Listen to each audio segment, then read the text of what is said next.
Innallaha la yanzuru ila suwarikum wala ila absyarikum walakin yanzuru ila qulubikum.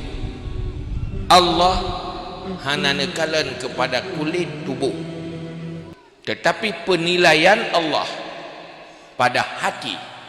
Hati adalah sikap dan perilaku yang menggambarkan kepribadian diri orang. Baru degat na ilmu, baru God ba Allah di saat sikap dan perilaku katanya God sesuai dengan ilmu. Untuk ukuran tamang neraka atau tamang syurga, jid ke penghuni neraka atau penghuni syurga, gekalan bak kepribadian manusia kan bak tubuh manusia. God sikap, God perilaku, God hati yang diisi oleh ilmu, mampu mengamalkan dengan ilmunya, itulah manusia hebat. Untuk Godnya yang kena dengan manusia yang cara, sehingga Rasulullah tanya oleh sahabat, ya Rasulullah, so manusia yang paling cerdas dan yang paling kuat akal,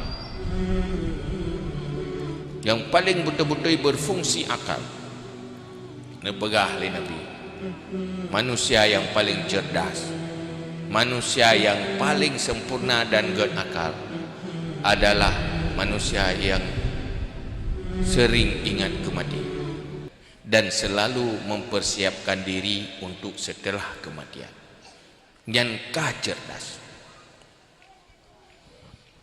walaupun dikeli manusia bangai, karena kekuatan akal sira urang tergantung bisa gejangkau masa depan.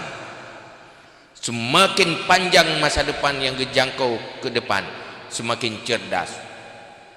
Semakin manusia berpikir instan, berpikir hanya untuk uronyo ke singa hana itu mikir, ke losa hana itu mikir, hanya urau ke urau, hana menata masa depan yang lebih baik, itu tanda bodoh.